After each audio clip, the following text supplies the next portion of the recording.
Hello, everyone. I am really excited to be here chatting with Chantel. Hey, Chantel. Hey, Sarah. All How's right. it going? It's great. Good, good. So I'm very excited. Number one, because I've not been able to interview Chantel yet in this format, and she's one of my favorite people here. And I think you Oh, will really enjoy this conversation as well. But I'm excited because this is a new practice of ours, and we're going to get a little bit more into diversity consulting, diversity hiring, which has been really a heartbeat of ours for a while, but now we're taking some bigger steps into it. Um, hmm. so Chantel, she's one of our consultants, but she also leads up our diversity practice. And it's, like I said, it's a bit of a newer practice, but it's something that we've been working on internally and then helping churches and organizations with in their hiring for years.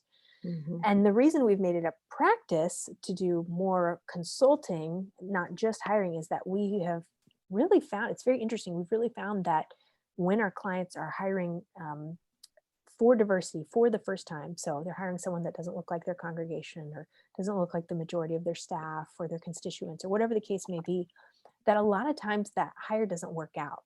That person doesn't stay a long time, they don't settle in, and there's some trouble there, and it really is a hiccup in what they're trying to achieve and accomplish and who they're trying to reach.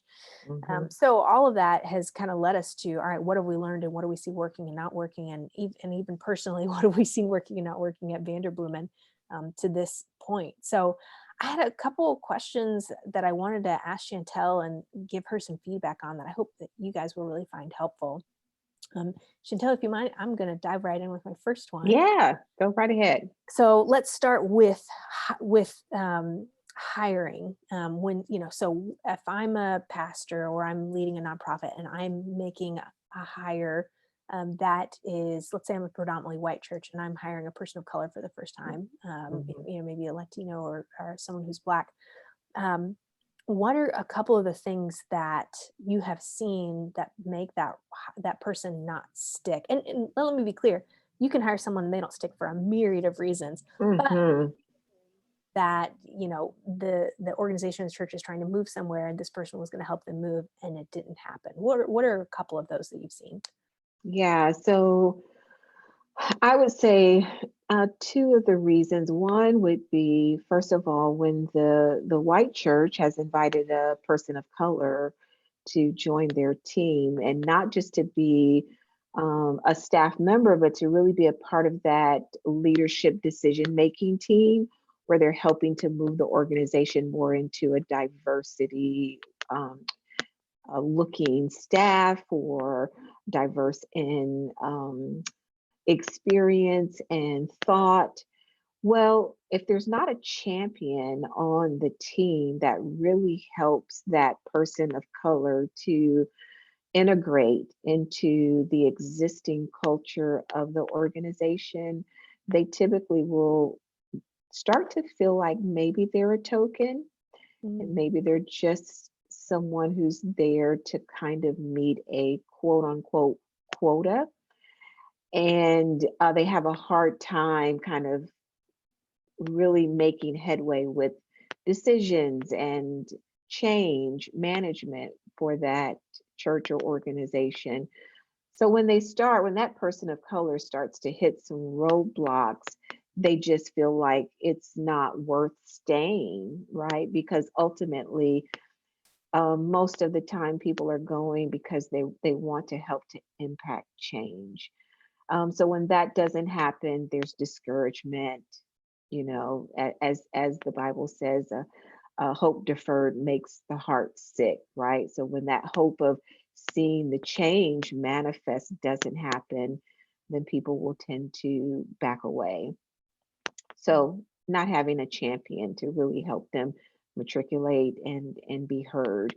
And then two, I think just preparing the organization for a person of color. So this is the first time you've hired a Latinx person, a Black person, an Asian person, and they've not been a part of the team. Then your staff has to be prepared to help them, right? To help integrate them into the organization, for them to be aware of even maybe conversations that they had prior to a person coming of color coming on their staff that is no longer PC, if you will, right? It's not politically correct to have those conversations with a new demographic that's a part of your team. So I would say those two things, as you stated, and a bunch more, that would really cause a person of color to just kind of throw their hands up and decide to leave. Okay, no, that's super helpful. And to your second point, I think this is something that we can tend to tiptoe around, or it feels awkward to talk about, but often, and not always, but sometimes there's cultural differences, and cultural is like historical, or my family looked different, or even we've seen this. I grew up in a traditional Black church. It looks very different than like a Midwest white church. Those Mhm. two church experiences are very different. Just like I grew up in a charismatic church and I grew up in a Baptist church.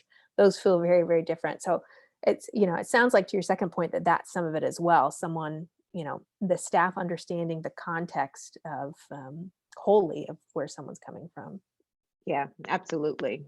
It's very important, and that's what makes someone when you start to understand where a person comes from, their history, their background, what makes them who they are, then you start to see them as a person.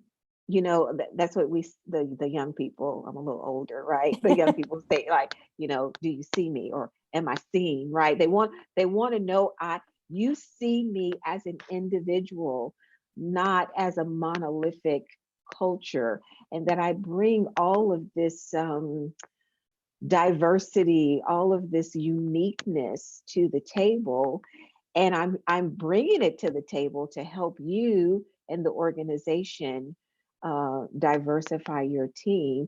And yes, I want to be seen and I want to be heard. That's good. I think I would say most humans would agree with that and want to Yes. be seen and know my history Yeah. and know who I am and let me feel known and be heard. That's good. So aside from staffing, just general, we are talking to and have worked with several organizations and churches who have been working on maybe diversity as a journey, diversity Mhm. and belonging and equity, and what that looks like, and how can we, hey, we don't look like the neighborhood we serve, or we don't look Mhm. like the customers that we serve. So how do we adjust that? And there's lots of folks who've been working on it a long time in that realm of things, not necessarily in hiring, but in general, and maybe hiring is part of it, but moving outside of that. What would you say are one or two things that you have seen organizations and churches miss when they're going down that path, or when they're going down the journey? Like, hey, we've got a 5-year plan to get from here to here. What are one of the like big ones that you see just totally missed? Mhm.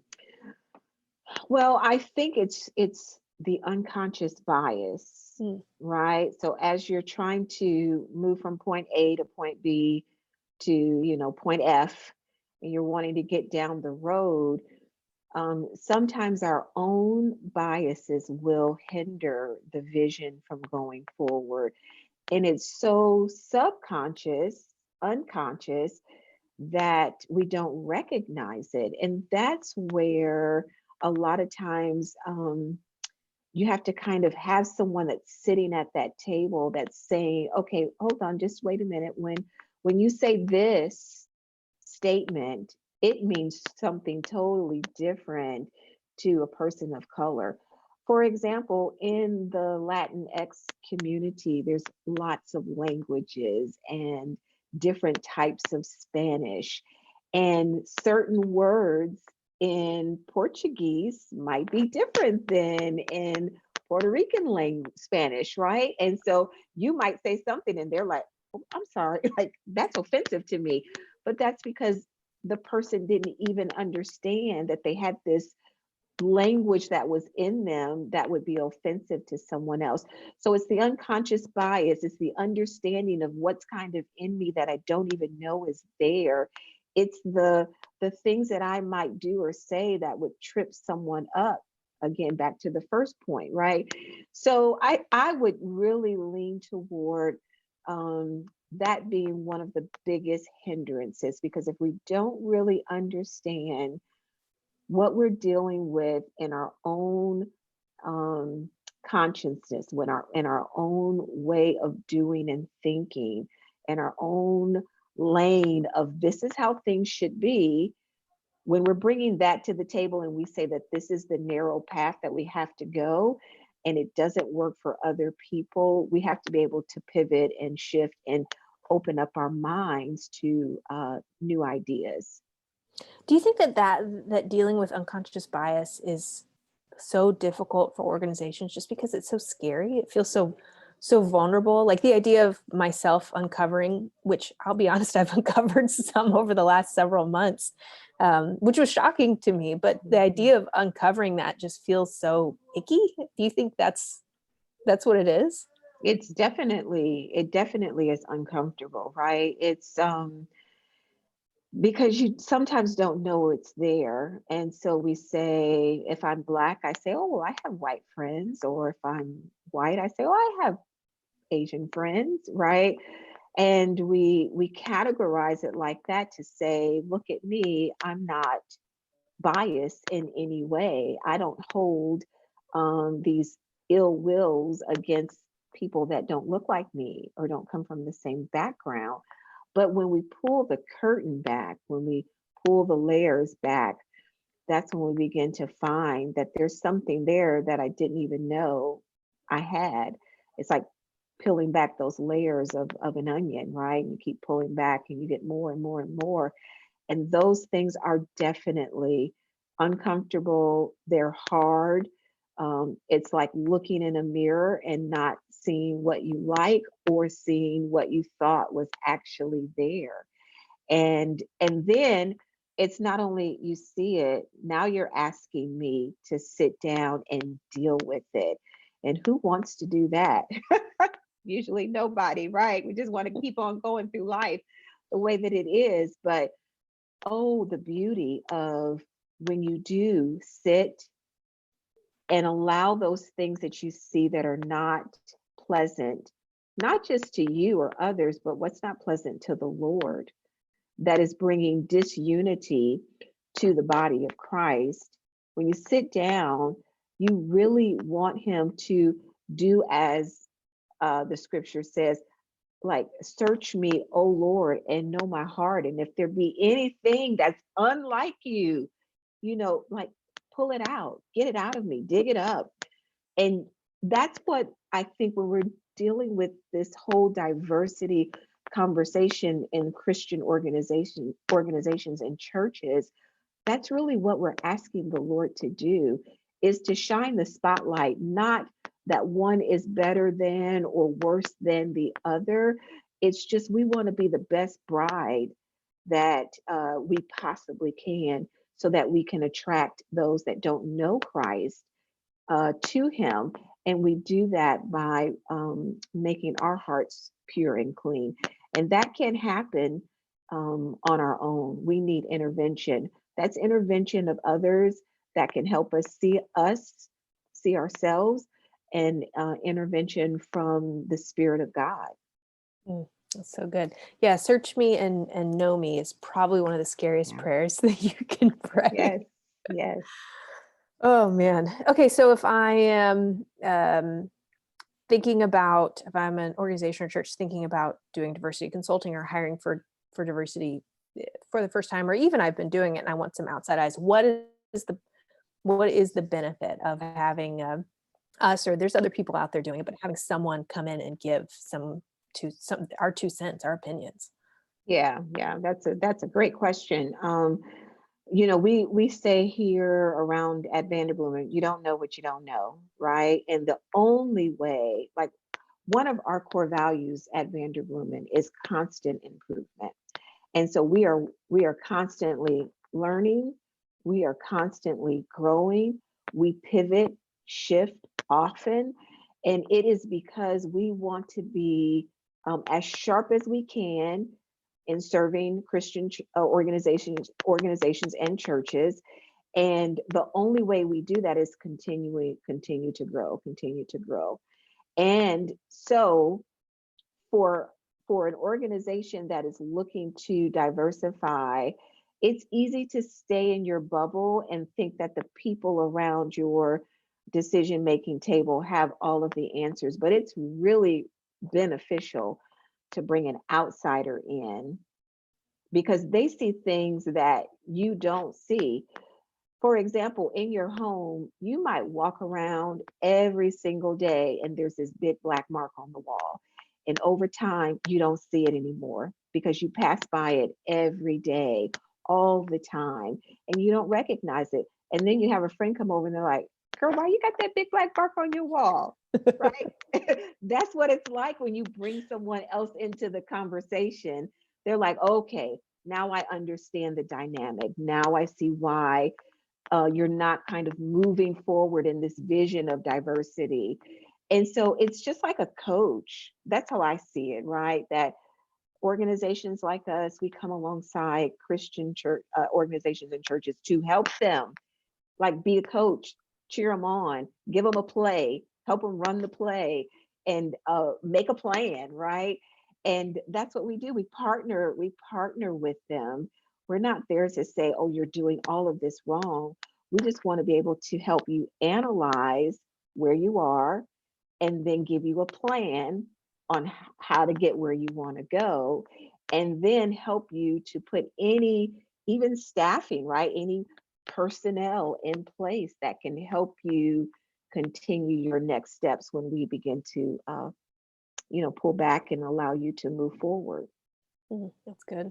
Yeah, I was on the phone with someone the other day, and part of the conversation was sort of explaining that we don't have an agenda.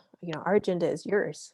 That's part of our goal, is to figure out, what are you trying to accomplish? Is it people of color? Is it women in ministry? Is it, Yeah, we're not here to change your theology or vision or mission. Just what is it? And let's help you get there. that's So exactly right. I think, and that's the most fun we have when we're doing our work, when we can saddle up alongside what they're doing. So Very true. It's so I think for most of us at Vanderbloemen, it is so fulfilling to know that we get to come alongside organizations and help them build their best teams, build their best culture, find their best fits for their organization, make sure that the people that are on their team are in the right seats. Like, it brings us so much joy.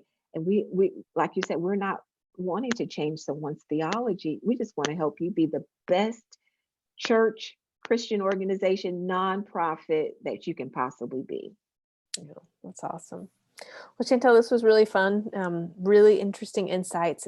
I don't know, it's something that I know we're thinking about a lot, and a lot of our clients are thinking about. So I hope it's somewhat helpful. And if you have any questions or anything else you'd like to visit with us about, you can email us info@vanderbloemen.com, or anything specifically for Chantel. She loves chatting about this, if you can't Yeah, tell. So, yeah. well, thanks everyone. Thanks, Sarah.